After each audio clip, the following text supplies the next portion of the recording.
História da Redenção, capítulo 41. Nas regiões distantes. Os apóstolos e discípulos que deixaram Jerusalém durante a feroz perseguição que ali graçou depois do martírio de Estevão, pregavam a Cristo nas cidades ao redor, restringindo seus trabalhos aos hebreus e judeus gregos.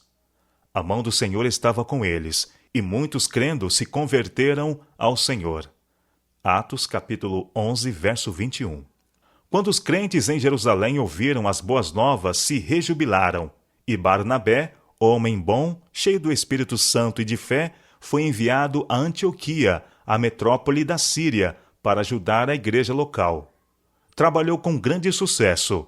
Como o trabalho estivesse crescendo, solicitou e obteve o auxílio de Paulo, e os dois discípulos trabalharam juntos na cidade por 1 ano, ensinando o povo e aumentando em número a Igreja de Cristo.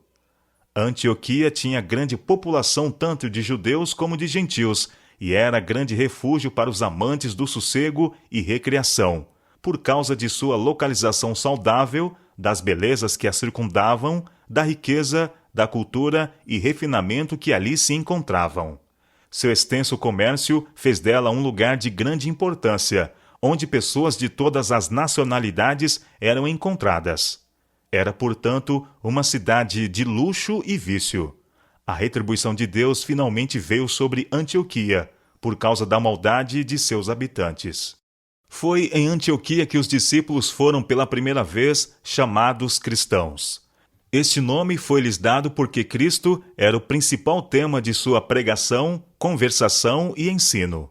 Continuamente estavam eles repetindo os incidentes ocorridos durante os dias de seu ministério terrestre, quando seus discípulos foram abençoados com sua presença pessoal. Demoravam-se incansavelmente sobre seus ensinos e milagres de cura, expulsão de demônios e ressurreição de mortos. Com lábios trêmulos e olhos rasos de lágrimas, falavam de sua agonia no jardim, sua traição, julgamento e execução, a paciência e humildade com que havia suportado a afronta e a tortura a ele impostos por seus inimigos, e a divina piedade com que tinha orado por seus algozes. Sua ressurreição e ascensão, e sua obra no céu como mediador do homem caído, eram tópicos sobre os quais se regozijavam em se demorar. Os pagãos bem podiam chamá-los cristãos, uma vez que pregavam a Cristo e dirigiam suas orações a Deus por intermédio dele. Na populosa cidade de Antioquia, Paulo encontrou um excelente campo de trabalho, onde sua grande cultura, sabedoria e zelo, combinados, exerceram uma poderosa influência sobre os habitantes e frequentadores daquela cidade de cultura. Entre mentes, o trabalho dos apóstolos estavam centralizados em Jerusalém, onde judeus de todas as línguas e nacionalidades vinham para adorar no templo durante as festas. Nessas ocasiões, os apóstolos pregavam a Cristo com ousada coragem, mesmo sabendo que, em assim fazendo, suas vidas estavam em constante perigo. Eram feitos muitos conversos à fé, e estes, ao regressarem a seus lares nas diferentes partes do país, espalhavam as sementes da verdade através de todas as nações e em todas as classes sociais. Pedro, Tiago e João confiavam que Deus os havia escolhido para pregarem a Cristo entre os de sua própria nação. Todavia, Paulo recebera a sua comissão de Deus enquanto adorava no templo, e seu amplo campo missionário tinha sido apresentado diante dele com notável precisão. A fim de prepará-lo para seu extenso e importante trabalho, Deus o tomou em íntima associação consigo e descerrou diante de sua arrebatada visão um vislumbre da beleza e glórias celestiais. A ordenação de Paulo e Barnabé. Deus se comunicava com os devotos profetas e mestres da igreja de Antioquia. E servindo eles ao Senhor e jejuando, disse o Espírito Santo: Separai-me agora a Barnabé e a Saulo para a obra a que os tenho chamado. Atos capítulo 13, verso 2. Estes apóstolos foram solenemente dedicados a Deus com jejum e oração, e imposição das mãos, e então foram enviados para seu campo de trabalho entre os gentios. Tanto Paulo como Barnabé tinham sido laboriosos ministros de Cristo, e Deus recompensara abundantemente seus esforços, mas nenhum deles havia sido formalmente ordenado para o ministério evangélico, pela oração e pela imposição das mãos. Agora eles estavam autorizados pela Igreja não somente a pregar a verdade, mas também a batizar e organizar novas igrejas, sendo investidos de plena autoridade eclesiástica. Esta foi uma época importante para a Igreja. Embora o muro de separação entre judeus e gentios tivesse sido derribado pela morte de Cristo, levando aos gentios os privilégios totais do Evangelho, o véu ainda não havia sido tirado dos olhos de muitos crentes judeus, e eles não podiam discernir claramente o fim daquilo que foi abolido pelo Filho de Deus. O trabalho agora devia prosseguir vigorosamente entre os gentios, e disso deviam resultar o fortalecimento da Igreja mediante uma farta colheita de almas.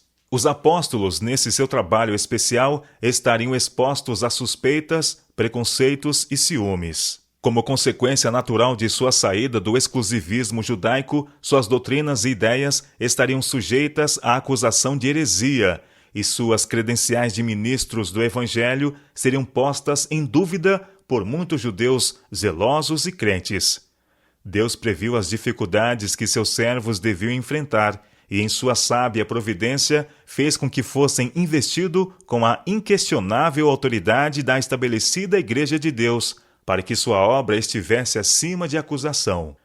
Em época posterior, o rito da ordenação mediante a imposição das mãos sofreu muito abuso. Ligava-se a esse ato uma insustentável importância, como se sobreviesse de vez um poder aos que recebiam essa ordenação, poder que os habilitasse imediatamente para toda e qualquer obra ministerial, em virtude da imposição das mãos. Temos, na história desses dois apóstolos, unicamente um singelo relatório da imposição das mãos e da sua influência sobre o seu trabalho.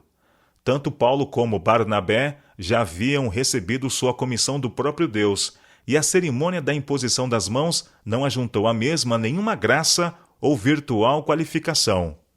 Por ela, era simplesmente colocado o selo da Igreja sobre a obra de Deus, uma forma reconhecida de designação para um cargo específico. Primeira reunião da Associação Geral. Certos judeus provenientes da Judéia suscitaram uma consternação geral entre os crentes gentílicos pelo agitamento da questão da circuncisão. Com grande certeza, afirmavam que ninguém poderia ser salvo sem ser circundado e observar toda a lei cerimonial. Esta era uma questão importante que afetou grandemente a Igreja. Paulo e Barnabé enfrentaram-na com prontidão e se opuseram à introdução do assunto aos gentios. Nisto receberam oposição dos judeus de Antioquia, que favoreciam a posição dos que vieram da Judéia. O assunto resultou em muita discussão e falta de harmonia na igreja, até que finalmente a igreja de Antioquia, temendo que o resultado da continuada discussão fosse uma separação entre eles, decidiu enviar Paulo e Barnabé, juntamente com alguns homens de responsabilidade de Antioquia, a fim de exporem em Jerusalém a questão perante os apóstolos e anciãos. Ali deviam eles encontrar-se com delegados de diversas igrejas e com os que haviam ido a Jerusalém para assistir às próximas festas anuais. Enquanto isso, toda a discussão devia cessar, até que fosse pronunciada a decisão final pelos homens responsáveis da igreja. Esta decisão devia ser então universalmente aceita pelas várias igrejas através do país. Chegando a Jerusalém, os delegados de Antioquia relataram diante da Assembleia das Igrejas o sucesso alcançado pelo seu ministério entre os gentios e a confusão que havia resultado do fato de certos fariseus convertidos declararem que os conversos gentílicos deviam ser circuncidados e guardar a lei de Moisés para serem salvos. Os judeus se haviam sempre orgulhado de seu cerimonial de instituição divina e concluíam que, uma vez que Deus havia claramente esboçado a forma hebreia de adoração, era impossível que ele jamais autorizasse uma mudança em quaisquer de suas especificações. Decidiram que o cristianismo devia associar-se com as leis e cerimônias judaicas.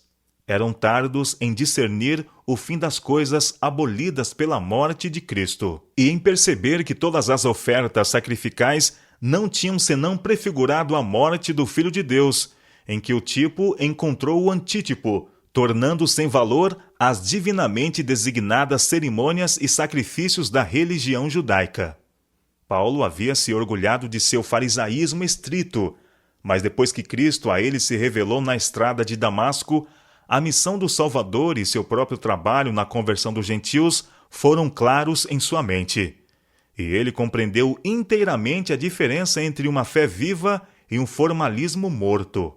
Paulo ainda alegava ser um filho de Abraão e guardava os 10 mandamentos na letra e no espírito tão fielmente como tinha feito antes de sua conversão ao cristianismo.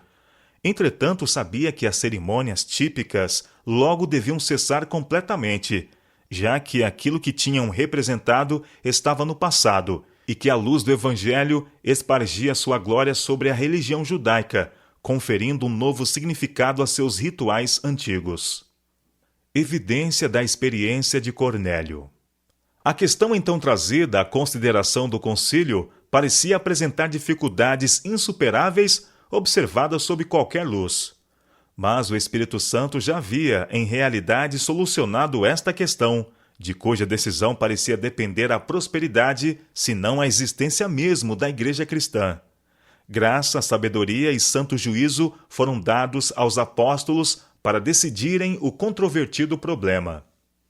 Pedro arrazoou que o Espírito Santo havia decidido o assunto em discussão ao descer com igual poder sobre os gentios incircuncisos e sobre os circuncisos judeus. Rememorou sua visão, na qual Deus lhe apresentara um lençol cheio de toda espécie de quadrúpedes e lhe ordenara matar e comer, tendo recusado, com a afirmação de que jamais comera coisa comum ou imunda, disse Deus: ao que Deus purificou, não consideres comum. Disse Pedro: ora, Deus que conhece os corações, lhes deu testemunho, concedendo o Espírito Santo a eles, como também a nós nos concedera, e não estabeleceu distinção alguma entre nós e eles, purificando-lhes pela fé os corações. Agora, pois, por que tentais a Deus, pondo sobre a cerviz dos discípulos um jugo que nem nossos pais puderam suportar, nem nós? Este jugo não era a lei dos 10 mandamentos, como asseveram alguns que se opõem aos reclamos da lei. Mas Pedro referia-se à lei das cerimônias, tornada nula e vã pela crucifixão de Jesus. Esta preleção de Pedro levou a Assembleia ao ponto de poderem ouvir com paciência a Paulo e a Barnabé, que relataram sua experiência na obra entre os gentios. A decisão. Tiago também apresentou seu testemunho com decisão, que Deus decidira outorgar aos gentios os mesmos privilégios dos judeus. Ao Espírito Santo pareceu bem não impor aos gentios conversos a lei cerimonial, e os apóstolos e anciãos, depois de cuidadosa investigação do assunto, viram-no na mesma luz, e seu parecer foi como o parecer do Espírito de Deus.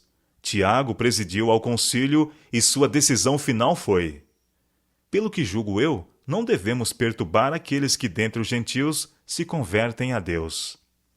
Sua sentença foi que a lei cerimonial, e especialmente a ordenança da circuncisão, não deveria ser impostas aos gentios ou a eles sequer recomendadas. Tiago procurou imprimir na mente de seus irmãos o fato de que, em se tornando da idolatria para Deus, os gentios tinham feito grande mudança em sua fé, e que se deveria usar muita cautela para não perturbá-los com assuntos embaraçantes e duvidosos de somenos importância, para que não desanimassem em seguir a Cristo.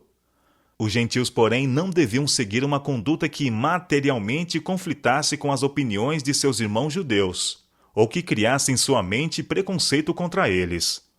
Os apóstolos e anciãos, portanto, concordaram em instruir por carta aos gentios a se absterem de carnes sacrificadas aos ídolos, da prostituição, do que é sufocado e do sangue. Deviam guardar os mandamentos e santificar a vida. Foi-lhes afirmado que os que declaravam ser a circuncisão obrigatória não estavam autorizados a fazê-lo pelos apóstolos. Paulo e Barnabé eram-lhes recomendados como pessoas que haviam arriscado a vida pelo Senhor. Judas e Silas foram enviados com estes apóstolos para declararem aos gentios de viva voz a decisão do concílio. Os 4 servos de Deus foram enviados a Antioquia com a epístola e a mensagem, e isso pôs fim a toda controvérsia, porque era a voz da mais alta autoridade sobre a terra. O concílio que decidiu este caso era composto dos fundadores das igrejas cristãs judaicas e gentias.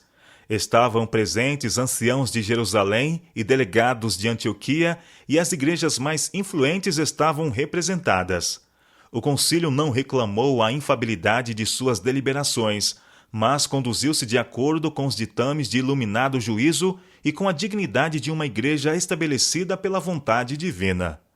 Viram que seu próprio Deus tinha decidido a questão favorecendo os gentios com o Espírito Santo, e era-lhes deixado seguir a guia do Espírito. Não foram convocados todos os cristãos para votarem sobre a questão. Os apóstolos e anciãos, homens de influência e bom senso, redigiram e expediram um decreto que foi logo aceito pelas igrejas cristãs. Nem todos, entretanto, ficaram contentes com a decisão. Havia uma facção de falsos irmãos que tomaram a decisão de se empenhar em uma obra de sua própria responsabilidade. Puseram-se a murmurar e criticar, propondo novos planos e procurando deitar abaixo a obra dos homens experientes, a quem Deus havia mandado ensinar a doutrina de Cristo. Desde o início teve a igreja tais obstáculos a